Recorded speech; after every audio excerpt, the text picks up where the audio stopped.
Assalamualaikum. This video is about Andromeda and everything you need to know about the update. इस video के अंदर मैं Andromeda के बारे में डिस्कस कर रहा हूँ एंड जो भी नई चीज़ें आई हैं एंड्रोमेडा के अपडेट के बाद एंड जो कैंपेन स्ट्रक्चर्स चल रहे हैं जिसके अंदर हम लोग सारी चीज़ें डिस्कस करेंगे। किस टाइप के क्रिएटिव्स आपने यूज़ करने हैं, किस टाइप की कैंपेन स्ट्रक्चर्स आपने यूज़ करने हैं एंड क्या एक्चुअली भी वर्क कर रहा है। But before that we have to understand कि एंड्रोमेडा एक्चुअली है क्या एंड एंड्रोमेडा के अंदर क्या चेंजेस आए हैं, पहले क्या थे, अब नए क्या चेंजेस आए हैं एंड उसके अंदर जो भी चीज़ें हैं वो सारी हम उसमें डिस्कस कर रहे होंगे। Now, I will also go through about the algorithm कि algorithm किस तरह वर्क कर रहा है एंड क्या चीज़ें हैं जो कि आपने देखनी है। इवन जो कैंपेन स्ट्रक्चर मैं आपको बता रहा हूँ वो ना भी वर्क करे because campaign structure they keep on changing and depending on the algorithm। तो आपने वो चीज़ लाजमी ध्यान में रखनी है कि you don't have to stick to things जो मैं आपको बता रहा हूँ। मैं आपको एक ब्रॉड पर्सपेक्टिव दूंगा, हर चीज मैं आपको उसमें बताऊंगा, सो you have your own mind and आप उसके थ्रू जो है ना खुद डिसाइड कर सकें कि मैंने किस साइड पे जाना है और मैंने क्या चेंजेस अगली करनी है। तो मैं आपको पूरा ओवरव्यू दे रहा हूँ एंड्रोमेडा के बारे में और जो रिसेंट अपडेट्स हैं उसके बारे में। So now let's get back to this. Okay,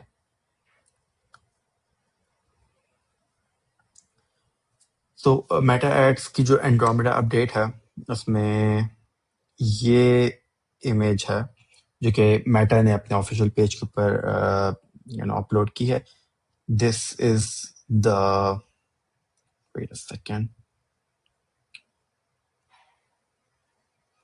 okay, so this is the blog जो कि मेटा की वेबसाइट के ऊपर हुआ है। मैं इसका जो है आपको लिंक भी शेयर कर दूंगा इन द डिस्क्रिप्शन एंड यहाँ से आप जो है ना मजीद जो भी आपको इन्फॉर्मेशन चाहिए वो सारी यहाँ से आपको मिल जाएगी, right.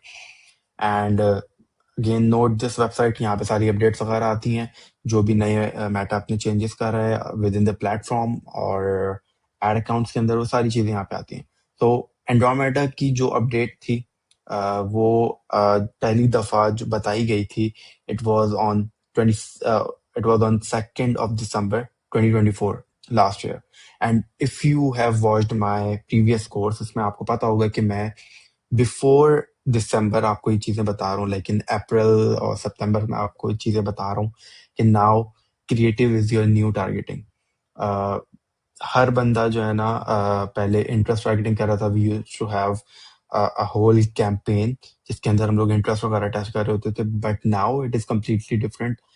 You have to test on the creative side, but it does not mean कि जो आपकी इंटरेस्ट टारगेटिंग वो बिल्कुल ही डेड हो गई है, बिकॉज हर एड अकाउंट के अंदर जरूरी नहीं है कि आपकी जो है ना ये कैंपेन स्ट्रक्चर चले और उसके अंदर जो है ना आप जो भी मैं आपको चेंजेस बता रहा हूँ वो उसके अंदर अप्लाई हों। So depending on your add nature, your add ad account nature, आपने अपने एड्स को उस तरह से डील करना। But again, you should know what exactly is happening in the ad account and in the ad space. So first we have to understand this diagram कि exactly में Andromeda के अंदर क्या है और क्या चीजें, क्या changes वगैरह की गई। So now the first thing is the user request. User request के अंदर हर वो चीज आती है जो कि आपका end user आपके ad को देख के जो भी कर रहा है वो सारा आपके यूजर रिक्वेस्ट के अंदर आता है। वो आपके ad को देख के स्क्रॉल कर देता है या फिर वो आपके ऐड को देख के रुक जाता है, या फिर कितनी देर के लिए रुक रहा है। फॉर एग्जाम्पल अगर वीडियो है तो वीडियो कितनी लेंथ तक वो देख रहा है, वीडियो देखने के बाद वो लाइक कर रहा है, कमेंट कर रहा है, उसको शेयर कर रहा है। Any kind of behaviour which is done on the end user, which is done by the end user is recorded और उसका बहुत बहुत ज्यादा बड़ा डाटा होता है। Now when it comes to the ads corpus, ad corpus के अंदर हर वो एड आता है आपका जो कि आपने पब्लिश किया हुआ, like it is kind of a Meta library जिसके अंदर हर एड है जो कि आपके कंपेटर कर रहे हैं या आप कर रहे हो, या फिर पिछले जितने भी सालों में आप जो एड वगैरह इसमें डाल चुके हो, मेटा के पास वो सारे एड्स हैं एंड हर उस एड के बिहेवियर जो भी एंड यूजर देता है वो सारे उसके पास रिकॉर्डेड है। Now, the third thing is which you have to really understand is about the hierarchical ad index. अब इसके अंदर क्या होता है कि मेटा उन सारे एड्स को और जो भी बिहेवियर्स यूजर्स के होते हैं उनको एड के जो है एक हायरार्की होती है उसके अंदर मर्ज करता है। नाउ हायरार्की के कुछ लेवल्स हैं जो कि मेटा ने डिफाइन किए आफ्टर दिस अपडेट। जो पहली आपकी लेयर है, इट इज ब्रॉड थीम्स, जो कि पहली वाली ये लेयर है, राइट। देन उसके अंदर सारे एड्स आते हैं आपके, ठीक है। इट इज कोई स्पेसिफिक इसके अंदर कैटेगरी नहीं है, but just bunch of creative जो कि इसके अंदर इंक्लूडेड। देन कम्स सब कैटेगरी। अब उन एड्स के अंदर से मेटा ने नाउ मेटा जो है अब उसकी जो है ना सब कैटेगरीज बनाता है, जिसके अंदर एक सर्टेन टाइप की कैटेगरी बन जाती है। फॉर एग्जांपल अगर कोई बंदा है जो कि शूज के अंदर इंटरेस्टेड है, तो उसकी एक सर्टेन कैटेगरी बन जाएगी, ठीक है। अब वो किस टाइप के शूज इस्तेमाल करता है, वो सारे जो है ना एक सर्टेन काइंड ऑफ सेट बन जाते हैं, आई वुड से ग्रुप बन जाता है। तो मेटा इसको इस तरह से हर एड को उनके बिहेवियर्स के अकॉर्डिंग उनको अलाइन करता रहता है कि ये एड है, इस एड के ऊपर सर्टेन बिहेव किया गया था, एंड इस सर्टेन एड पे इस टाइप का बिहेव किया गया था। एंड देन हर जो भी एड आप दिखाते हो या फिर जिस भी ऑडियंस को दिखा रहे होते हो, उनके दरमियान एक सर्टेन टाइप ऑफ कोरिलेशन होता है। फॉर एग्जांपल कोई बंदा है जो कि बहुत ज्यादा ट्रैवलिंग करता है, इट मीन्स कि इसके पास ज्यादा पैसा है, राइट। एंड अब उसके पास ज्यादा पैसा है तो ऑब्वियसली इसकी जो चॉइसेस है वो भी अब बिट हायर होंगी, एक्सपेंसिव होंगी। तो मेटा उसकी जो उसको जो एड दिखाएगा वो उसी रेंज के अंदर दिखाएगा, राइट। तो उस हिसाब से जो आपके हायरार्किकल एड इंडेक्स है वो डिफाइन होता है। Then comes the hierarchical model, जिसके अंदर वही सेम जो एड्स हैं वो किस बंदे को किस तरह से दिखाने हैं, किस वक्त दिखाने हैं, वो सारी चीजें वो डिसाइड करता है। And exactly same thing, ad candidate जो है वो उस इन्हीं लेवल्स के ऊपर डिफाइन हो रहे होते हैं कि किसको एड दिखाना है, कौन सा एड दिखाना है। नाउ जो नीचे मजीद चीजें दी गई हुई हैं, इट इज अबाउट कि मेटा ने जो है ना नए आई वुड से प्रोसेसर्स डाले हैं इन कोलैबोरेशन विद एनवीडिया, जिसकी वजह से जो भी ये प्रोसेसेस हैं वो पहले से काफी ज्यादा फास्ट हो गए according to Meta, right. And now when it comes to ad candidates, जो भी ये चीजें हो रही हैं, ठीक है, जो भी अपडेट है, ठीक है, या जो भी मैंने आपको डायग्राम पूरी समझाई है, इसका मकसद ये है कि आपका जो एड है, ठीक है, वो हाई इंटेंट फिट हो, ठीक है। जो भी एड आप किसी भी ऑडियंस को दिखाना चाह रहे हो वो एग्जैक्टली exactly उसकी नीड्स के साथ मैच होना चाहिए, ठीक है। Now the second thing is कि जो भी क्रिएटिव वो देख रहा है, आपका जो एंड यूजर है, ठीक है, वो उससे रेलिवेंट होना चाहिए।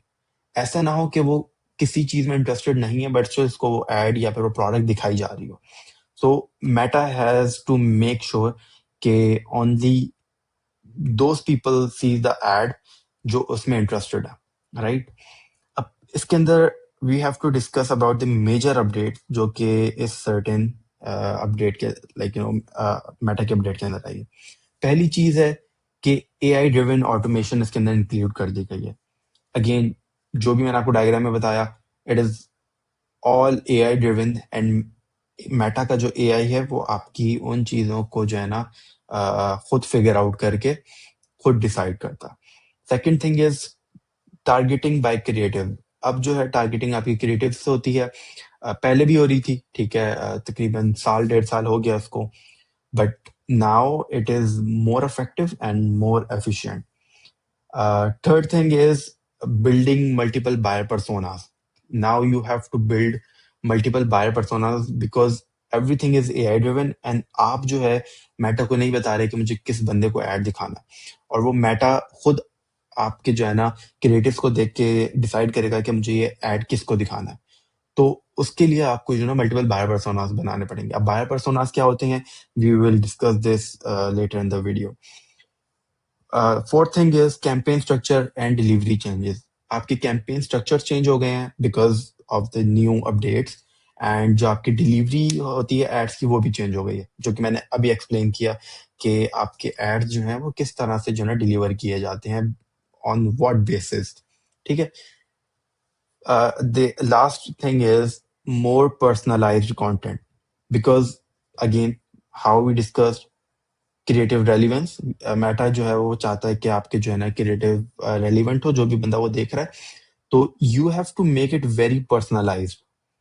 अब इसके अंदर एक चीज ये है कि आपके जो भी क्रिएटिव्स बना रहे हैं वो वेरी बहुत ज्यादा रेलिवेंट हो आपके जो बायर पर्सोनास से, एंड बायर पर्सोनास को आपको जो है ना बहुत ज्यादा इफेक्टिवली डिजाइन करना पड़ेगा। For that you have to study your product, study your brand, आप किसी को क्यों बेच रहे हो, क्या प्रॉब्लम सॉल्व कर रहा है, एंड वो उसकी जिंदगी को किस तरह आसान बना रहा है। So you have to be very very accurate about it, and उसके बारे में आपको बहुत ज्यादा रिसर्च करनी पड़ेगी कि मैं एग्जैक्टली अपनी प्रोडक्ट बेच किसको रहा हूँ। ठीक है, now we have to talk about the Meta flows. ठीक है, कि मेटा के क्या फ्लोज वगैरह करंटली चल रहे हैं। पहली चीज है कि ऑडियंस टारगेटिंग। ठीक है, ऑडियंस टारगेट जो है वो टारगेटिंग जो है वो ज्यादातर आपकी एडवांटेज प्लस और ब्रॉड पे चल रही है। ठीक है, इट डज नॉट मीन कि इंटरेस्ट टारगेटिंग बिल्कुल ही डेड हो गई है। कुछ एड अकाउंट्स में you still have to go with the interest targeting. ठीक है, and you have to test कि आपकी इंटरेस्ट टारगेटिंग चल रही है अभी भी, या फिर you have to switch to the Andromeda update, जिसके बारे में चीजें मैं बता रहा हूँ कि आपने किस तरह करनी है। तो पहली चीज तो ये हो गई कि आपकी ऑडियंस टारगेटिंग किस तरह से हो रही है। Second thing is budget optimisation by AI. आपका जो बजट है, ठीक है, वो एआई खुद जो है ना ऑप्टिमाइज करेगा। There is a very basic thing, basic नहीं, आई वुड से कि वेरी कॉमन कॉन्सेप्ट जो कि एंड्रोमेडा के बाद हर बंदा आपको बता रहा है कि एक कैंपेन, एक एड सेट, एंड देन उसमें सारे क्रिएटिव डाल दें। तो जब आप इसके अंदर सारे क्रिएटिव डाल रहे हैं, तो उन क्रिएटिव के अंदर जितने भी बजट स्पेंड हो रहा है सारा एआई के थ्रू हो रहा है, एंड एआई उनके जो भी आप ऐड दिखा रहे हो एंड यूजर को, उसके बिहेवियर पे डिपेंड करता है कि किस ऐड के ऊपर ज्यादा स्पेंडिंग होनी है। पहली चीज। सेकंड थिंग कि आपने अपने क्रिएटिव के अंदर ही फनल्स बनाने होते हैं, एंड नाउ जो भी आप फनल बना रहे हो तो मेटा एआई के थ्रू देख रहा होगा कि किस एड को कब दिखाना है एंड उस पर कितना बजट स्पेंड करना है। So depending on the needs Meta उसको जो है ना एआई के थ्रू खुद बजट को ऑप्टिमाइज कर रहा है। Third thing is data privacy, first party tracking और जो कन्वर्जन एपीआईज हैं आप वो यूज कर रहे हो, which was not a new thing, ये पहले भी होती रही है। डेटा प्राइवेसी को जो है ना मेटा प्रायोरिटाइज कर रहा है काफी। Now we have to talk about the campaign structures. ठीक है, सेम कैंपेन स्ट्रक्चर जो मैंने अभी आपको बताया। ठीक है, बट जरूरी नहीं है कि आपके एड अकाउंट के अंदर भी यही सेम कैंपेन स्ट्रक्चर चले। So but again yes you can try it, और मैं इसको जो है ना थोड़ा डी कोड कर देता हूँ आपके लिए। So this campaign structure is for low budgets. अगर आप मिनिमम जो है ना $1,000 स्पेंड करें पर डे, तो उसके लिए जो है ना this campaign structure works very well, right. So single campaign, ठीक है, like now you don't have to worry about so many campaign, जिसमें आप पहले ये होता था कि आप जो है ना बहुत सारी कैंपेन चला रहे होते थे, जिसके अंदर हर कैंपेन लेवल के ऊपर आप जो है ना फनल्स क्रिएट कर रहे होते थे। Now it is completely changed. सारी जो है ना फनलिंग आप क्रिएटिव के लेवल के ऊपर करोगे। ठीक है, वो किस तरह करोगे, we will discuss that as well, but फिलहाल हम जो है ना कैंपेन के स्ट्रक्चर को स्टडी कर रहे हैं। So one campaign and then one ad set which is completely broad. इसके अंदर हम कोई भी एक्स्ट्रा चेंजेस नहीं कर रहे, but yes if you are really aware about your targeted audience, तो आप उसके हिसाब से एज, लोकेशन वगैरह सेलेक्ट कर सकते हो, उसमें कोई मसला नहीं है। बट जो टारगेटिंग वगैरह है, अगर आपके एड अकाउंट में ये स्ट्रक्चर नहीं चल रहा, तो you have to go back to the interest targeting section, and आपको जो है ना इंटरेस्ट टारगेटिंग फिर से करनी पड़ेगी। बट अगर आपकी इंटरेस्ट टारगेटिंग नहीं वर्क करती, then you have to switch to this. So किस टाइप के क्रिएटिव्स अब आपने डालने हैं उस सिंगल एड सेट्स के अंदर। मैं ये जो फाइल है आपको इसके अंदर रिसोर्सेज के अंदर भी दे दूंगा, एंड जो मेटा की अपडेट है उसकी जो ब्लॉग है मैं उसका भी लिंक वहां डाल दूंगा। सो क्रिएटिव की पहली चीज डाइवर्सिटी, ठीक है। एंड डाइवर्सिटी के साथ साथ आपने क्रिएटिव के फनल्स भी क्रिएट करने हैं। फनल्स के बाद आपने क्रिएटिव के थ्रू टारगेटिंग किस तरह करनी है, we will discuss that as well. But for now we are just sticking with this कि किस टाइप की क्रिएटिव हम इसमें डाल रहे हैं। फॉर एग्जाम्पल, हम इसके अंदर अगर 10 क्रिएटिव डाल रहे हैं मिनिमम, तो उसके अंदर हम जो है ना वीडियो एड्स भी डालेंगे। लेट्स से हम लोगों ने इसको जो ना मल्टीपल सेक्शन में वो कर दिया है, ब्रेक डाउन कर दिया है। तो तकरीबन 5 वीडियो एड्स हैं इसमें, ठीक है। एंड 2 इमेज एड्स हैं, फिर एक कैरोसेल एड है, देन एक डायनामिक एड है। नाउ जो भी आपके क्रिएटिव्स हैं इसके अंदर, ये 3 सेक्शंस के अंदर डिवाइड होंगे, which is top of the funnel, bottom of the funnel and middle of the funnel। ये 3 funnels हैं जिसके अंदर वो डिवाइड होंगे। And with the changes of your creative, ठीक है, एंड द टोन कि किस टाइप की क्रिएटिव्स आप यूज कर रहे हो, उसके हिसाब से आपने जो है ना ये मैटर डिफाइन करेगा कि ये टॉप ऑफ द फनल का ऐड है या बॉटम ऑफ द फनल का ऐड है या मिडिल ऑफ द फनल का ऐड है। तो you have to be very particular about it। then comes campaign structure for high budgets, ठीक है। 10K पर डे, अगर आप $10,000 पर डे स्पेंड कर रहे हो तो उसका ये कैंपेन स्ट्रक्चर होगा। wait a second, yes। so one campaign which is ABO, and जिसके अंदर हम लोग जो है ना सबसे पहले क्रिएटिव टेस्टिंग कर रहे होंगे, ठीक है। बिकॉज आपके पास बजट ज्यादा है, तो आप जो है ना डायरेक्टली उसमें आपके पास इतना बजट होगा कि आप जो है ना क्रिएटिव टेस्टिंग करोगे। डज नॉट मीन कि आप इसमें क्रिएटिव टेस्टिंग नहीं करोगे, ठीक है। इसमें भी कर सकते हो, you have to utilise the budget. You already know about that कि किस तरह आपने जो है ना क्रिएटिव की टेस्टिंग करनी है। नाउ ओके, सो कैंपेन, सिंगल कैंपेन, ये पहली कैंपेन है, ठीक है। मैं अगर इसको थोड़ा और छोटा कर दूं, ठीक है, इसके अंदर हम और भी हम डिटेल्स में जा सकते हैं। तो एक कैंपेन ये है जिसका ये कैंपेन स्ट्रक्चर है, ठीक है। दूसरी कैंपेन ये है जिसका ये कैंपेन स्ट्रक्चर है, ठीक है। One campaign 3 ad sets, second campaign 3 ad sets, ठीक है। एंड इसका जो फॉर्मेट है, जो क्रिएटिव वगैरह है, वो एग्जैक्टली वही सेम चीजें हैं, ठीक है, जिस तरह मैंने पिछली इसमें बताई, like this. Alright, but now what are the changes कि इसके अंदर आप जो है ना डिफरेंट बायर पर्सोनास को टच कर रहे होगे। जैसे ये कैंपेन इसके 3 एडसेट्स हैं, तो लेट से आपने जो है ना 10 बायर पर्सोनास बनाए हैं, तो आप हर बायर पर्सोना का डिफरेंट एडसेट बनाओगे, राइट। सो उस हिसाब से आपने कैंपेन्स को वो करना। अभी मैंने इसके अंदर सिर्फ 3 डाले हैं, but if you have more buyer personas आप इसके अंदर डाल सकते हो। देन अगेन सेकंड थिंग है जो कि आप ट्राई कर सकते हो कि इंस्टेड कि आप जो है ना बायर पर्सोनास के डिफरेंट एडसेट्स बनाओ, आप जो है ना with in the campaigns multiple primary text और हेडलाइंस के थ्रू भी बायर पर्सोनास को टेस्ट कर सकते हो। बट उसके अंदर यू विल नॉट गेट कि कौन से बायर पर्सोना के ऊपर जो है ना ज्यादा अच्छी परफॉर्मेंस आ रही है, तो आपको जो है ना वो आइडेंटिफाई करना, ट्रैक करना मुश्किल हो जाएगा। इसके अंदर ये है कि अगर आप डिफरेंट एडसेट्स बना रहे हो तो आपको पता है कि कौन सा बायर पर्सोना ज्यादा अच्छा वर्क कर रहा है, and then you can scale it accordingly। तो by far this is the best buyer persona, and like this is the best structure जो कि मैंने मल्टीपल एड अकाउंट्स के ऊपर टेस्ट किया है। एंड उसके बाद मैं आपको ये चीजें बता रहा हूँ, एंड इससे रोएस भी काफी अच्छा आ रहा है और रिजल्ट्स वगैरह भी बहुत बेहतरीन आ रहा है, ठीक है। Now this is the first, एक सेकंड ओके। सो कैंपेन 1 जो है, it is about the creative testing, ठीक है। स्ट्रक्चर आपको बता दिया है। आप इस कैंपेन के अंदर एक्चुअली क्रिएटिव्स वगैरह टेस्ट कर रहे हो और बायर पर्सोनास टेस्ट कर रहे हो, ठीक है। जो भी इसके अंदर से विनिंग निकलते हैं, वो सारे आप यहाँ पे डुप्लीकेट करके इस डिफरेंट कैंपेन के अंदर डाल दोगे, ठीक है। Which is broad with bid cap, ठीक है। बिड कैप इसलिए होता है ताकि आपकी जो भी विनिंग क्रिएटिव्स हैं वो आप इसके अंदर डुप्लीकेट करोगे, और आपने इसको सर्टेन एक बिड कैप दे दिया, जिसके अकॉर्डिंग जो है ना मेटा आपको प्रॉफिटेबल रिजल्ट देगा। You can use bid cap, cost cap, both of them.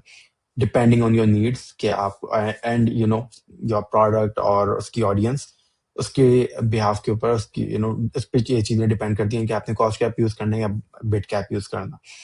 तो you will be using bit cap, CBO campaign होगी, एंड वो सारे क्रिएटिव्स या वो सारे एड सेट इसके अंदर आएंगे जो कि विनिंग होंगे, ठीक है।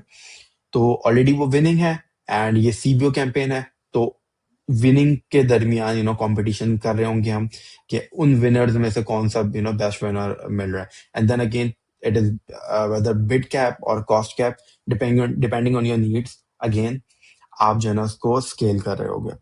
तो विद दिस स्ट्रक्चर, ठीक है, because obviously you are spending higher budgets, ये 10K पर डे के लिए है।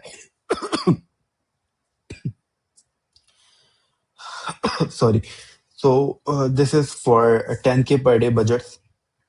तो उसके अंदर जो है ना you have to really maintain कि आपके जो है ना प्रॉफिट मार्जिन जो हैं वो स्टेबल रहें और आप ज्यादा ब्लीड ना करो। तो इसके लिए this structure works very well and it keeps you profitable. जो what is actually happening behind that is कि जो टेस्टिंग है उसके अंदर ऑब्वियसली आपकी थोड़ी बहुत ब्लीडिंग होती है, इवन अगर आपकी कैंपेन्स ब्रेक इवन पे भी हैं, आप तब भी इसको टर्न ऑफ नहीं करते हो, ठीक है, because it is not made to be profitable. आप इसके अंदर सिर्फ टेस्टिंग कर रहे हो। तो so once your creatives are tested, अगर और इसके जो है ना आप बहुत क्लियर एसओपीज बनाओ कि यार मैं अगर कोई भी मेरा एड या फिर कोई भी मेरा बायर पर्सोना जो है वो एक सर्टेन थ्रेशोल्ड से नीचे जा रहा है, तो I have to directly kill it, अपने पे मजीद उसको टाइम देके ब्लीड नहीं करना। बिकॉज अगेन आप ज्यादा जो है ना बजट्स पे स्पेंड कर रहे हो, तो आपके पास इतना रूम नहीं होता कि आप जो है ना मजीद उसके ऊपर टेस्टिंग करके अपना जो है ना बजट ब्लीड करो फजूल में।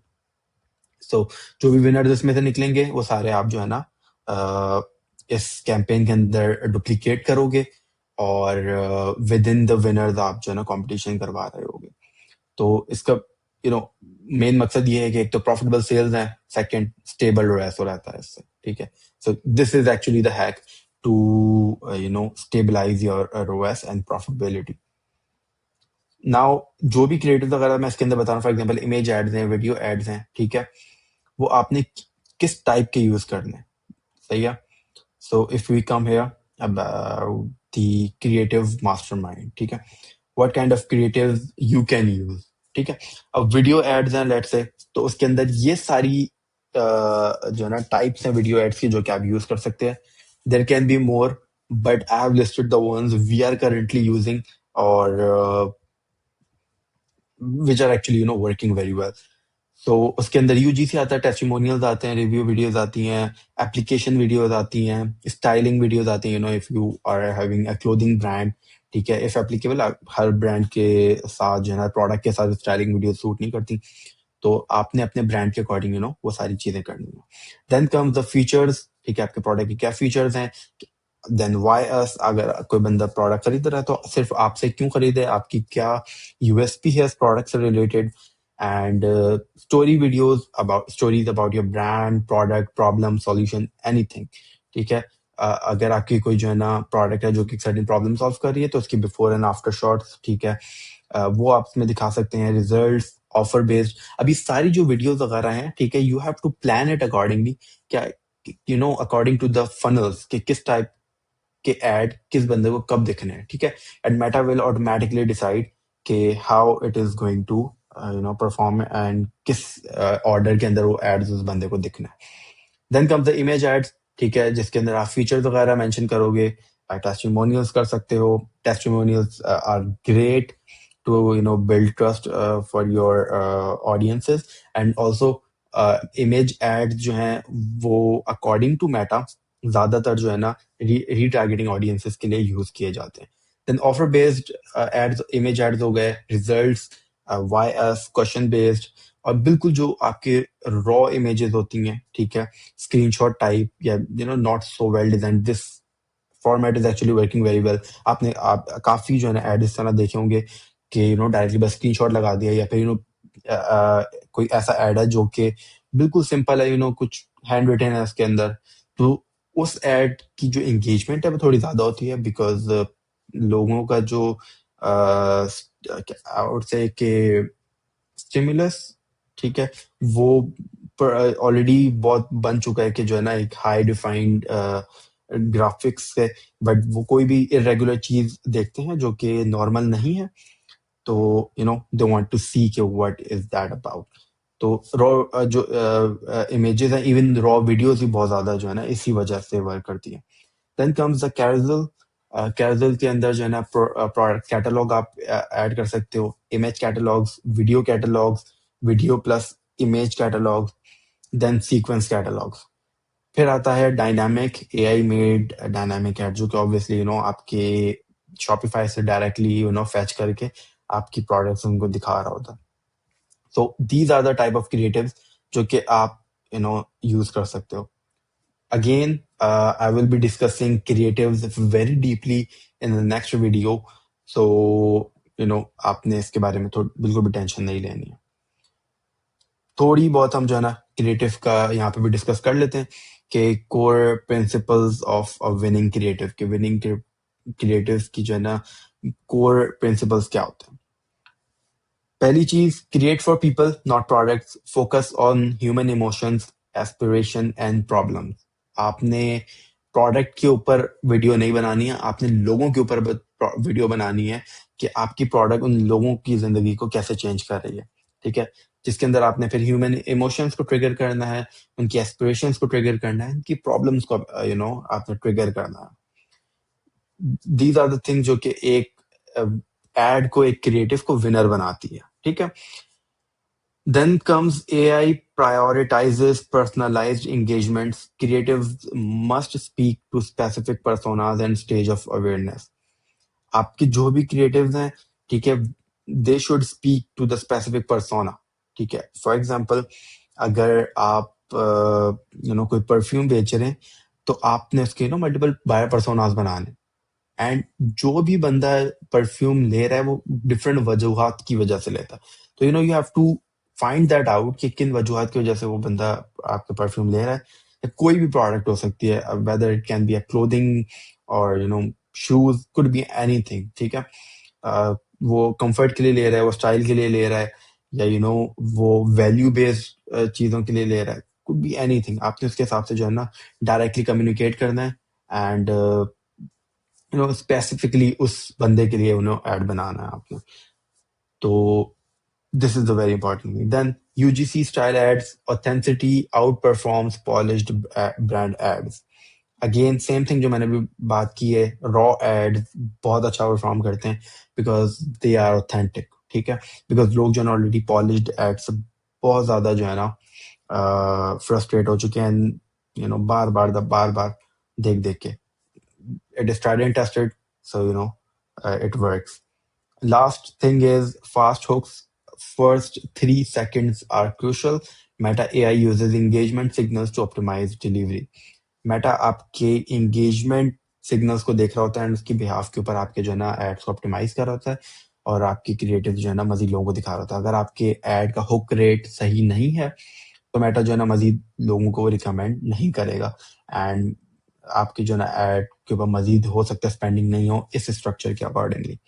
तो मेक श्योर कि आपके जो हुक्स हैं वो बहुत स्ट्रांग हो। It could be a visual hook, verbal hook, और any type of hook. So make sure your hooks are very strong. So then comes the persona based creative strategy. Personas किस type के होते हैं, ठीक है, like it is about that, ठीक है। Persona type इसके अंदर हमने मेंशन कर दिया, it is like it is actually example, ठीक है, कि how personas are build, and उसके ऊपर किस तरह से जो है ना चीजें वर्क करती हैं। सो पर्सोना टाइप ये सारी मेंशन हुई हुई हैं इसके अंदर, राइट। इफ लेट मी,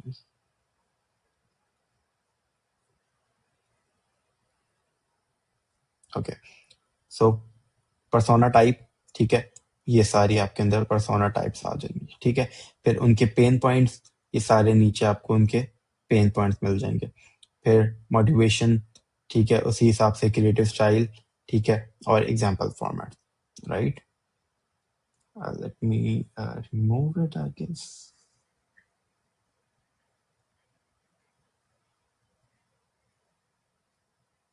ओह, एक second, oh sorry.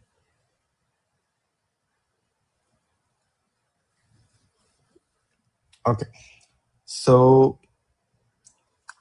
Persona type, ठीक है। हमने लेट से इस स्पेसिफिक सिचुएशन के अंदर हमने जो है ना चार पर्सोना टाइप निकाले हैं, ठीक है। पहली persona type which is price sensitive buyer, ठीक है। अब प्राइस सेंसिटिव बायर जो है उसका पेन पॉइंट क्या होगा, ठीक है। अगर कोई बंदा प्राइस सेंसिटिव है तो उसका पेन पॉइंट ये है कि वो एक्सपेंसिव के लाइक एक्सपेंसिव ऑल्टरनेट ढूंढेगा। कोई चीज बहुत महंगी है तो वो उसका ऑल्टरनेटिव ढूंढ रहा होगा कि यार मुझे सेम चीज कम प्राइस में मिल जाए। उसकी मोटिवेशन क्या है कि उसने पैसे बचाने हैं, ठीक है। इसका एंड देन इस सिचुएशन में हम लोग किस टाइप के क्रिएटिव स्टाइल यूज कर सकते हैं कि हम लोग डायरेक्ट ऑफर बेस्ड क्रिएटिव के लिए यूज करें। डायरेक्ट ऑफर बेस्ड ये क्या है कि जिसके अंदर हम लोग डायरेक्टली उसको डिस्काउंट देने की आप 20% अवेल कर लो, 30% अवेल कर लो, या फिर buy one get two free, buy two get one free, could be anything, ठीक है। And you can be very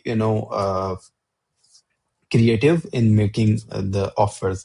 offers की भी कुछ स्ट्रेटजीज हैं एंड कुछ फार्मूलाज हैं जो कि later on we will discuss in another video. So yeah then example format ये है कि बिफोर आफ्टर आपने इसको बता दिया कि पहले ये प्राइस थी, अब ये प्राइस है, एंड डिस्काउंट का मैसेज वगैरह उसको दे दिया। Second buyer persona type is aspirational और लाइफस्टाइल सीकर। वो बंदे जो कि लाइफस्टाइल को जो है ना प्रेफर करते हैं। तो उनका क्या मकसद होता है, उनका पेन पॉइंट क्या है, they want their status to be elevated. उनको अपना स्टेटस जो है ना इन द सोसाइटी उनको इंक्रीज करना होता है। सो उनकी मोटिवेशन क्या है, it is luxury exclusivity. They want luxury things, महंगी चीजें इनको चाहिए, और they want to be exclusive क्योंकि वो चीजें जो कि बाकी किसी के पास अवेलेबल नहीं है। एंड क्रिएटिव स्टाइल जो इनके लिए आप यूज कर सकते हो वो aesthetic visual storytelling, because most of the luxury things are very aesthetically pleasing. तो उनके लिए आप उस टाइप के क्रिएटिव यूज करोगे। आप लग्जरी बेचने के लिए बिल्कुल रॉ फुटेजेस पे नहीं जाओगे, ठीक है। Unless you have to build authenticity and a very close relation with your buyers. Example format क्या है कि POV reels, cinematic shots. Again luxury दिखा रहे हो तो आप उसके साथ सिनेमैटिक शॉट्स को अटैच करते हो। थर्ड क्या है, प्रॉब्लम फोकस। कोई बंदा है जो कि प्रॉब्लम की वजह से वो कोई प्रोडक्ट खरीदता है, ठीक है। तो what is their pain point, they are struggling with a specific type of issue, and उनकी मोटिवेशन क्या है कि they are solution oriented, they want a certain solution for their problem। तो उनके लिए आप यूजीसी टेस्टिमोनियल्स क्रिएट करते हो, ठीक है। कि दूसरा बंदा था, ठीक है, जिसको एग्जैक्ट आपकी वाली प्रॉब्लम थी, and this is how our product और our service actually solve this problem for them. So if we can solve problem for them, we can actually solve problem for you as well. तो उसके अंदर जो है ना again या again इसके अंदर जो है ना यूजीसी टेस्टिमोनियल जैमो वगैरह आप जो है ना उसमें यूज करोगे। एग्जाम्पल ये है इसकी, I tried this for 7 days, here is what happened, ठीक है। क्रिएटिव के अंदर क्या बताया जा रहा है कि मैंने ये चीज 7 दिन के लिए ट्राई की and this is what happened. जिसके अंदर obviously you are telling the problem they are facing and we have the solution for that. Last one is logical और रिसर्च बेस्ड, ठीक है। फॉर एग्जाम्पल कोई स्किन केयर प्रोडक्ट है, ठीक है। You have to make a logic behind it, and you have to back it with the research कि अगर आप ये प्रोडक्ट खरीदें तो क्यों खरीदें, ठीक है। Obviously it is solving a problem as well, but people are actually very concerned about their skin, so you have to back it with the research based content। so for the research based content, ठीक है, उनका pen point क्या है, they need proof. उनको proof चाहिए होता है कि हम आपकी प्रोडक्ट क्यों खरीदें, ठीक है। आपके प्रोडक्ट में क्या ऐसा डिफरेंट है कि हम उसको खरीदें। मोटिवेशन क्या है, they need fact and authority, ठीक है। अथॉरिटी बिल्ड करने के लिए आप क्या करोगे, आप जो है ना उस टाइप का कंटेंट बना रहे होगे, ठीक है। आप यूजीसी कंटेंट बना रहे होगे, इसके अंदर आप जो है ना इन्फ्लुएंसर्स के थ्रू कंटेंट बना रहे होगे, क्योंकि और उस इन्फ्लुएंसर्स के थ्रू जो कि एक्चुअली आपके प्रोडक्ट के साथ रिलेट करता है, ठीक है। समवन पीपल एक्चुअली ट्रस्ट, ठीक है। आप रैंडम इन्फ्लुएंसर से इसका कंटेंट नहीं बना सकते। क्रिएटिव स्टाइल क्या होगा, जिसके अंदर एक्सप्लेन कर रहा है, चार्ट दिखा रहा है, रिजल्ट दिखा रहा है, जो भी आपके जो है ना रिसर्च बेस्ड कंटेंट है, आप उसके अंदर जो है ना वो चीजें दिखा रहे होगे, जिसके अंदर फॉर एग्जांपल उसकी ये है कि आप वॉइस ओवर बना सकते हो और स्टैट्स वगैरह साथ में इसके शो करके. So you know this is actually a Andromeda, and if you know about my course, you should already you should be aware about that कि ये वो चीजें हैं जो कि मैं ऑलरेडी आपको पहले से काफी टाइम से बता रहा हूँ. And there is nothing new in that. This is like ये वही सारी चीजें जो कि मैं ऑलरेडी पहले भी चीज कोर्स में सारी चीजें मैं डिस्कस कर चुका हूँ, right. So one thing which I really want to conclude in that is कि जरूरी नहीं है कि एंड्रोमेडा के बाद ये सारी चीज आपके लिए वर्क करें. For some ad account previous things are already working. ठीक है, so you have to test and play around कि what is working for you. And yes, we'll meet you in the next video. It is all about creatives कि आपने किस type के creatives बनाने हैं after Andromeda and what exactly we are targeting in that. So yes, again, and yes, one more thing which I have to tell in this, which is very important. ठीक है, let's say आपने ये campaign structure follow करें, ठीक है, low budget वाला या फिर इवन हाई बजट भी, the dos and don'ts are same. So this is the campaign structure and आपने सारे जो है ना क्रिएटिव इसके अंदर डाले हैं, ठीक है. अब इन क्रिएटिव के अंदर on the ads copy level आपने डिफरेंट बायर पर्सोनास बनाए हुए हैं. अब उन बायर पर्सोनास के सारी टारगेटिंग हो रही है, बट अगेन आपको पता नहीं है कौन सा बायर पर्सोना उसमें जो है ना ज्यादा अच्छा वर्क कर रहा है, बिकॉज अगेन आपने उसके सेगमेंट्स उस तरह से नहीं बनाया, आपने कैंपेन स्ट्रक्चर उस तरह से नहीं बनाया. तो लेट्स अज्यूम कि ये 10 क्रिएटिव्स हैं, 10 में से आपके 5 वर्क कर रहे हैं, ठीक है, 5 का रोएस अच्छा है, ठीक है, अबव 5-6 है, एंड कुछ क्रिएटिव हैं जिनका 1 और 2 रोएस आ रहा है. You don't have to turn them off. You don't have to turn them off because all these creatives are working in a funnel. अगर आपने funnel का कोई एक पार्ट भी मिस कर दिया, तो जो क्रिएटिव्स आपके अच्छे चल रहे थे वो भी अच्छे नहीं चलेंगे, ठीक है. सिंपल, आपने जो है ना जो भी अच्छे क्रिएटिव्स चल रहे हैं उनको एक नई कैंपेन में डुप्लीकेट करके उनको स्केल करना है. बट ये वाले आपने जो क्रिएटिव्स हैं इनको आपने जो है ना कोई भी ऑफ नहीं करना. You have to let them run because obviously Meta खुद भी उनके ऊपर ज्यादा बजट स्पेंड नहीं करेगा if they are not generating sales and if they are not profitable. But again, and yes, if they are profitable, so you don't have to worry about bleeding and all that, because आपके जो है ना जो scaling campaign है वो आपको जो है ना इनफ प्रॉफिट और स्टेबिलिटी दे रही होगी कि आपको जो है ना इनके ऊपर बजट स्पेंड होने के लिए इतना वरी करना नहीं पड़ेगा. So yeah, that's all about Andromeda. Nothing new, exactly. So I will be creating new video about the creative, and I will upload that soon. Okay, take care.